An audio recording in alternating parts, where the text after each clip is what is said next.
하늘을 창조하시니 그는 하나님이시니 그가 땅을 지으시고 그것을 만드셨으며 그것을 견고하게 하시되 혼돈하게 창조하지 아니하시고 사람이 거주하게 그것을 지으셨으니 나는 여호와라. 나 이외에 다른 이가 없느니라. 나는 감추어진 곳과 캄캄한 땅에서 말하지 아니하였으며 야곱 자손에게 너희가 나를 혼돈 중에서 찾으라고 이르지 아니하였노라. 나 여호와는 의를 말하고 정직한 것을 알리느니라. 아멘. 자, 우리 교회에 굉장히 멋있는 사람들이 많은데 그 중에 한 사람이 안하성 집사님입니다. 네. 지금 안하성 집사님 놀랐어요.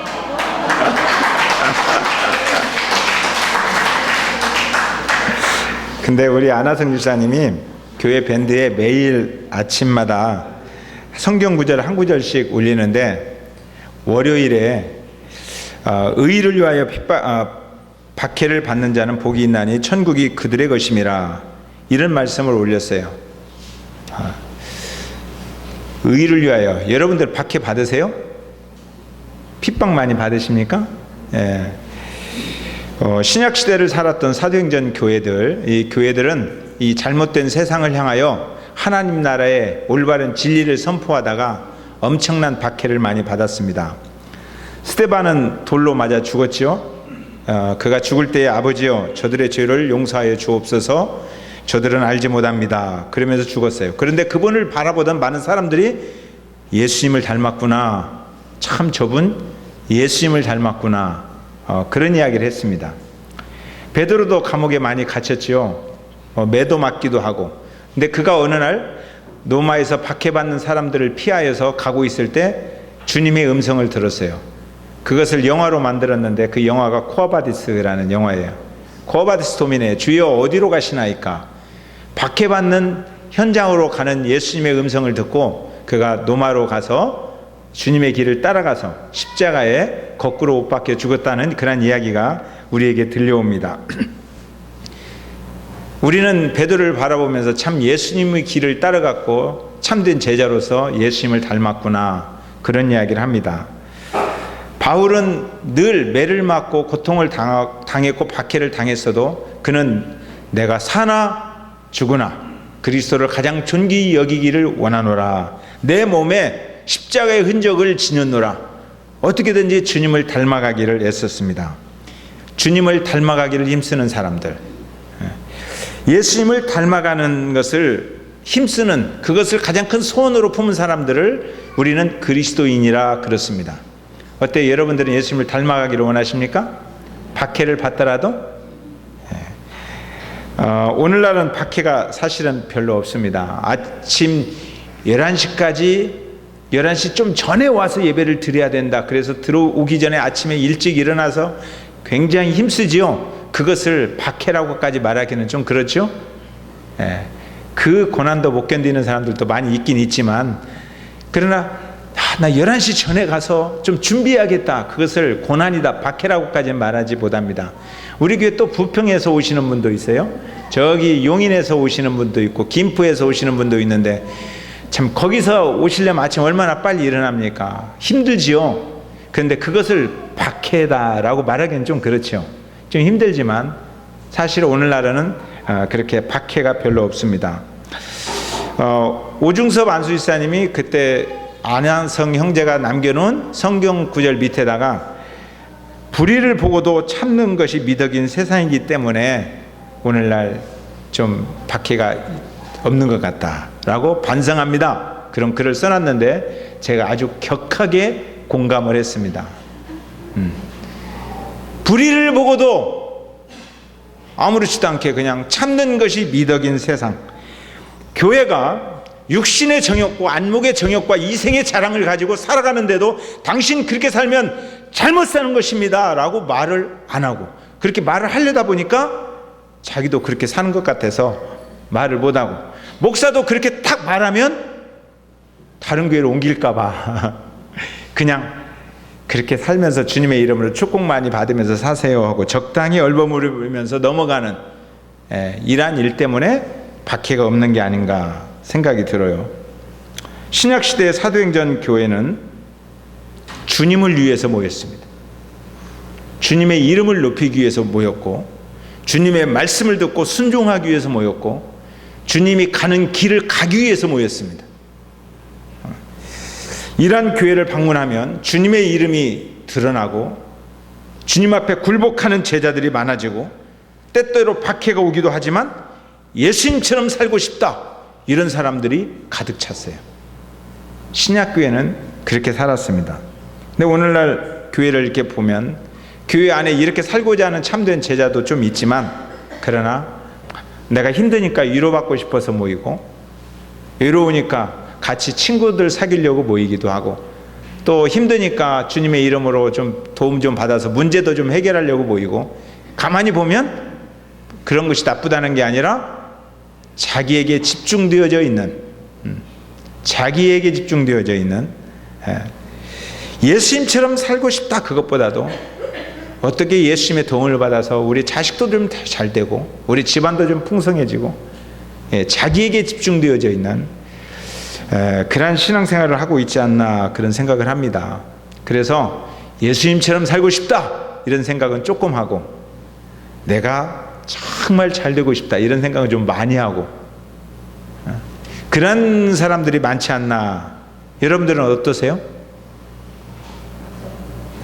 그래서 신약교회는 주님을 위해서 모인 사람들, 주님의 말씀 앞에 생명을 거는 사람들로 가득 찼는데, 오늘날 교회는 그런 사람과 불신자들과 섞여 살아서, 그냥 용어가 맞는지 모르겠어요. 제가 만들어낸 용어인데 애매모호한 교회다. 어정쩡한 교회다. 교회 역사를 살펴보면 신약교회, 사도행전 교회는 주님의 말씀 앞에 생명을 거는 사람들이 모였는데, 그게 한 200~300년 그렇게 살았어요. 그리고 이제 국가가 이 종교와 결탁을 해서 황제도 예수 믿는 사람이 되고, 교황도 되고, 막 또 애기 나면 막 유아세례 주어서 예수 믿는 사람, 너 예수 믿는 거야?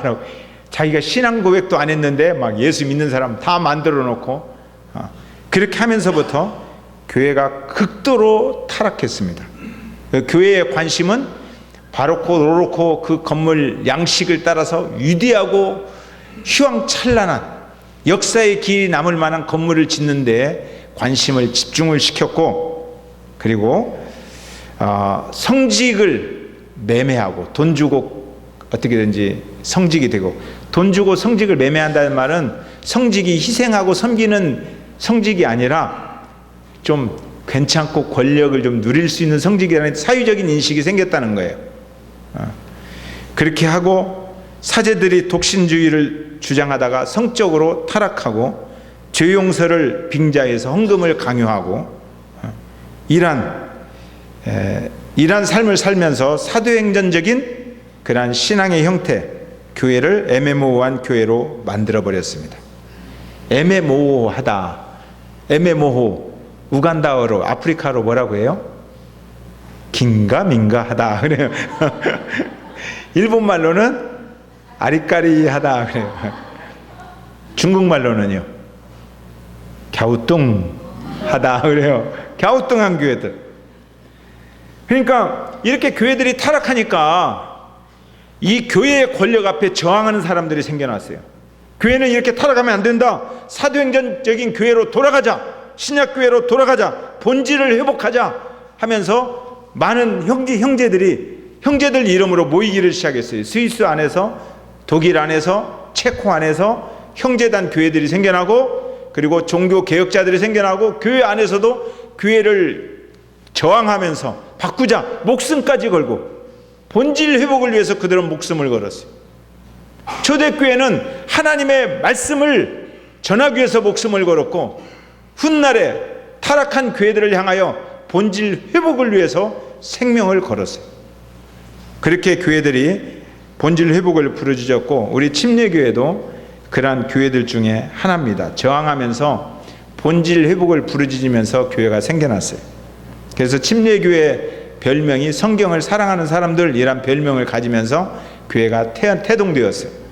그런데 침례교회 자랑하려고 하는 게 아니에요.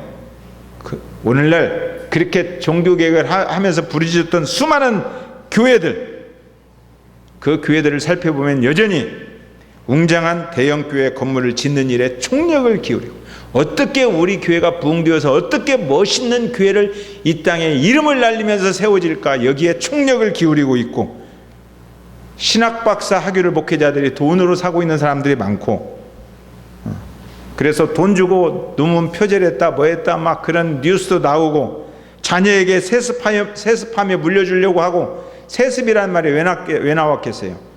목회의 길이 정말 고통스럽고 섬기는 길이라면 부모의 정신을 이어간다 이렇게 말할 거 아니에요.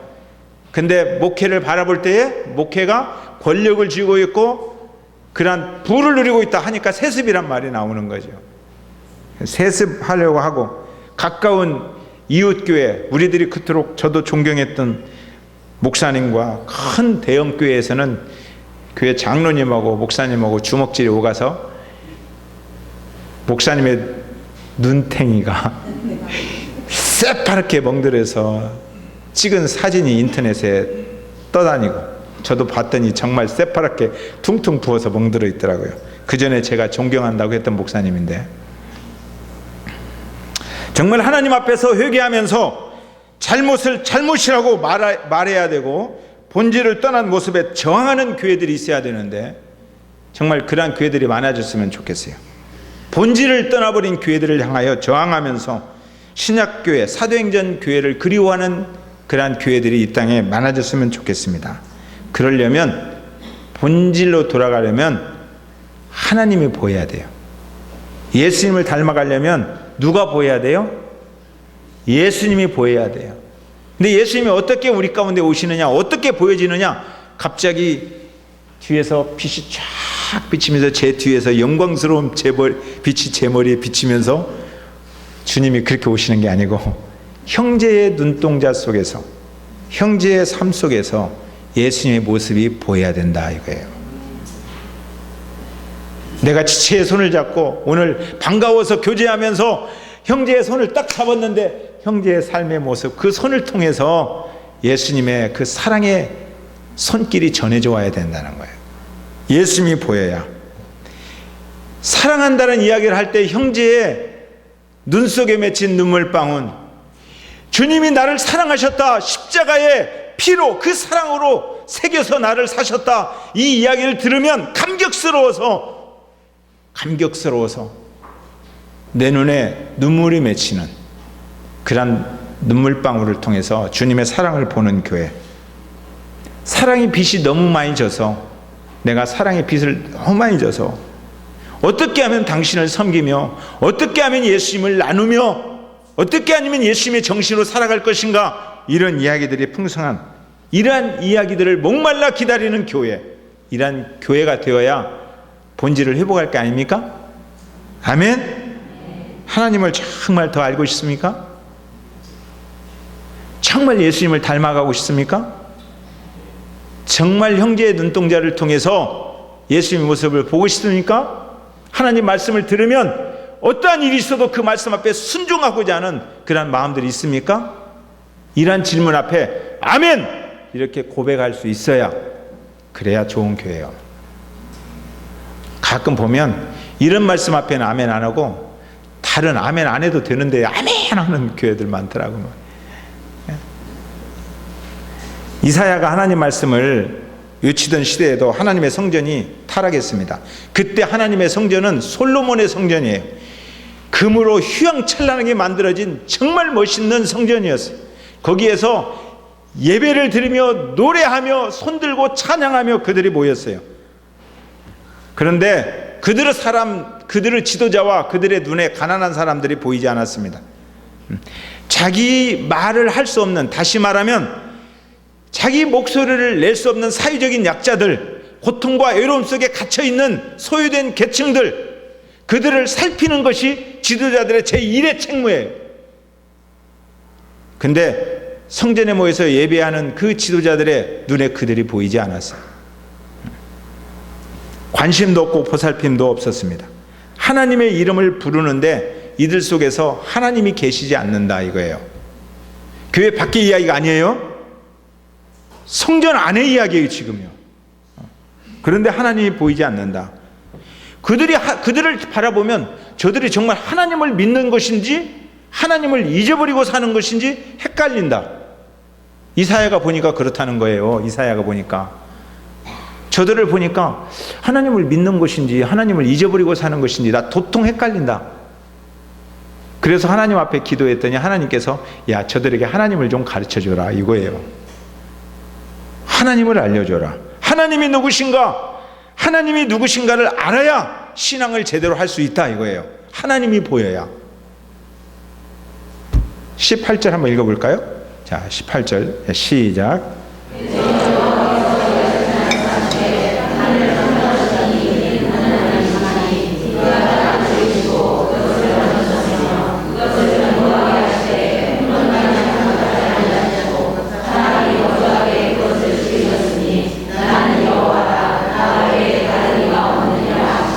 아멘. 하늘을 창조하시니 그분이 하나님이시다. 땅을 지으시고 그것을 만드셨으며 그것을 견고하게 하신 분 그분이 하나님이시다. 혼돈하게 창조하지 않았고 헷갈리게 창조하지 않았고 아름답게 창조해서 거기에서 사람이 거주하면서 행복하게 살도록 창조하시니 그분이 하나님이시다. 처음부터 땅은 혼돈하고 공허하며 흑암이 기품이 있었지만 거기에 빛이 있으라. 그래서 땅이 어둠이 물러가며 아름다움을 회복한 이 땅, 그 안에서 사람들이 행복하게 살도록 지어진 땅 하나님이 하셨다 이거예요. 아멘. 살기 좋은 땅에서 하나님을 바라보면서 행복하게 살아라. 살기 좋은 땅에서 하나님과 동행하며 행복하게 살아라. 이것이 에덴 동산이다 이거예요. 그래서 에덴 동산은 행복의 동산이에요. 우리는 에덴 동산에서 살아야 됩니다. 아멘. 에덴 동산. 그런데 사람들이 에덴 동산에서 살기를 원하지 않는다. 왜냐하면 에덴 동산은 하나님의 감시가 있다고 생각을 하는 거예요. 자기 일을 위해서 살기가 어렵다는 거예요. 왕노릇 좀 하고 싶은데 자기 마음대로 살고 싶은데 늘 어떻게 에덴 동산에서 살겠느냐. 그래서 에덴 동산을 뛰쳐나왔죠. 그것이 선악을 알게 하는 실과를 먹는 일에 쫓겨났다 이거예요. 뛰쳐나왔다. 하나님과 동행하지 않고 하나님을 바라보는 것을 멈추었다. 그러면 그 땅은 언제나 혼돈하고 공허함이 흑암이 기품이 있는 땅이다 이거예요. 오늘날도 우리가 내 중심에 내 심장에 하나님의 이름을 새기지 않고 살아가면 그 사람의 인생을 가만히 살펴보면 혼돈하고 공허하며 흑암이 기품이 있는 삶을 살고 있다는 겁니다.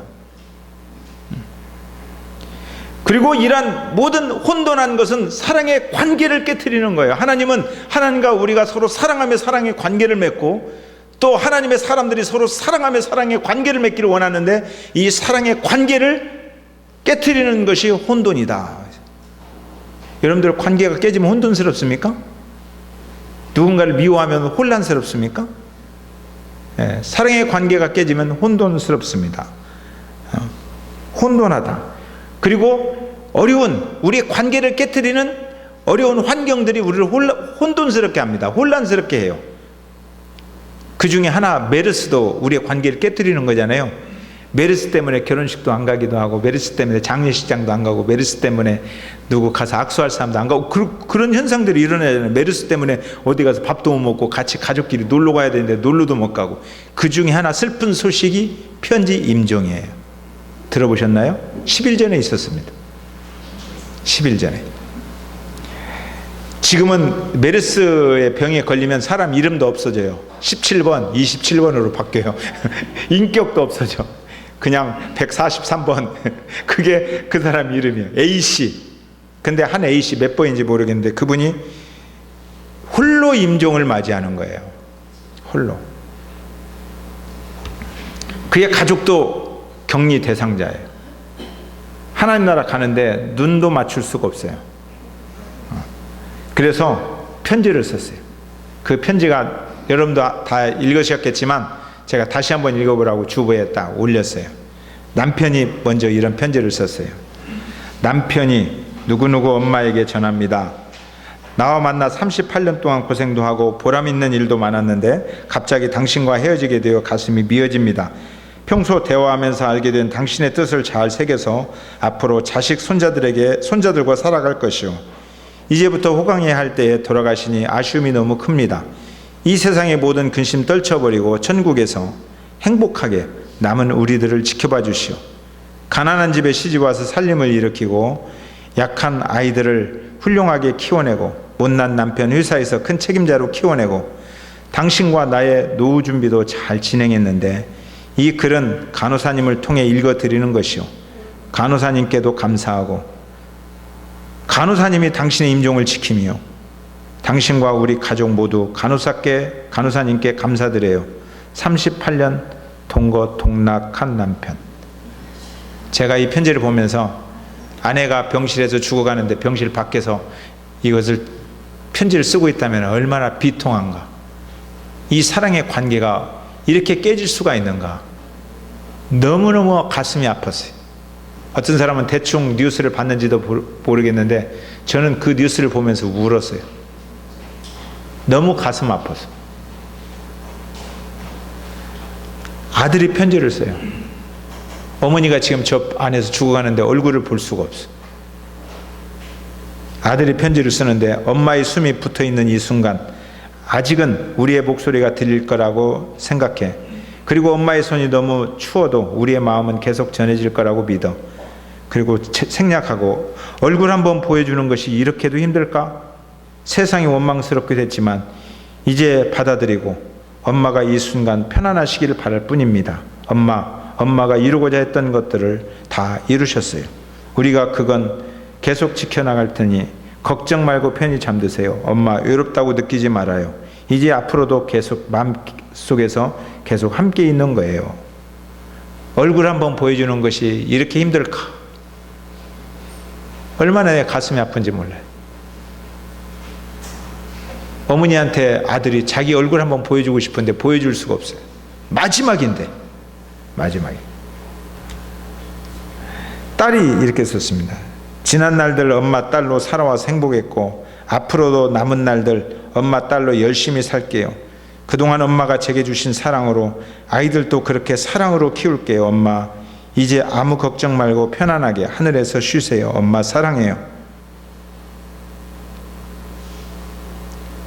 그런데 어떤 목사님이 새벽에 설교하는데 이거 독감 수준도 안 되는데 사람들이 괜히 이렇게 떠들고 있다고 이렇게 설교를 하는 거예요. 순간 제가 분노가 치밀어 올랐어요. 이렇게 아파하고 고통당하고 소외당하는 사람들의 소리를 듣지 못하는 지도자들이 이 소리를 들으라고 하나님께서 말씀하셨는데 그렇게 설교를 하고 자빠졌어요. 그건 진짜 자빠졌어요.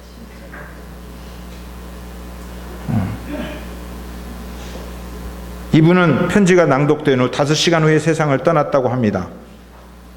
그날 바로 시신을 소각했고 장례도 치르지 못했습니다. 간호사도 흐르는 눈물 때문에 이 편지를 다 읽을 수 없어서 세 사람이 읽다가 돌아가면서 읽었다라고 뉴스에 나왔어요. 마지막을 함께 하지 못하는 이 가족의 마음 얼마나 아플까 생각해 보셨나요? 여러분들이 아니라서 그렇게 가슴 아프게 느끼지 못했을지 모르겠습니다. 사랑하는 관계를 파괴하는 것, 이게 혼돈이에요. 혼란스럽다. 사랑하는 관계가 깨진다. 하나님이 창조하신 원리들이 파괴당한다. 이게 혼돈이라는 거예요. 혼돈스럽다. 하나님은 사랑하는 관계를 창조하셨습니다. 남자와 여자를 창조하셨죠? 한 남자와 한 여자가 서로 결혼하는 것이 하나님의 뜻이에요. 남자와 남자가 여자와 여자가 결혼하는 것은 죄예요. 한 남자와 한 여자가 서로 만나서 사랑하는 관계를 이루고 교회도 사랑하는 관계를 이루셨습니다. 하나님의 가정과 교회를 직접 창조하셨어요. 사랑하는 사람들을 보고 느낄 수 있다는 것이 얼마나 감사해요. 사랑하는 사람을 보고 사랑하는 사람을 만지고 사랑하는 사람을 느낄 수 있다. 여러분들 그렇습니까? 이게 얼마나 소중한 일입니까? 사랑하는 사람과 함께 하면서 많은 이야기를 주고받는 것이 얼마나 행복한 일이에요. 사랑하는 사람들과 함께 같이 음식을 나눈다는 것, 밥을 같이 먹는다는 게 얼마나 보람되고 소중한 일입니까? 그보다 더 소중한 일이 어디가 있을까요? 그런데 하나님이 창조하신 이 사랑의 관계를 사람들이 너무나 소홀히 다룬다는 거예요. 너무나 소홀히 다뤄요. 우습게 여긴다는 거예요. 우습게 여긴다. 우리 서로 사랑합시다.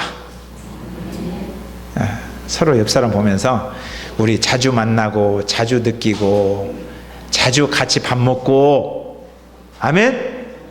한번 인사 좀 해요. 빨리 인사 좀 해요.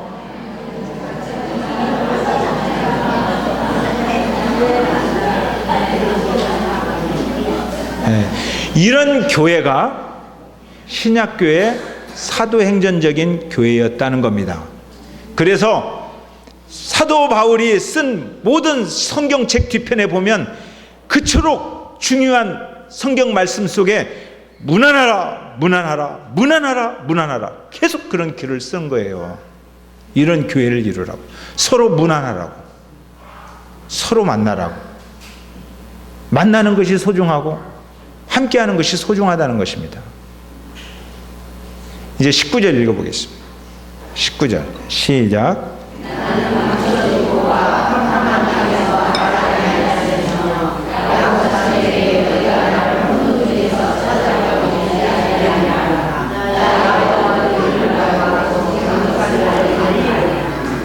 계속 하나님을 알려주시는 거예요. 이방 사람들은 감추어진 곳과 깜깜한 땅에서 사는 신을 좋아해요.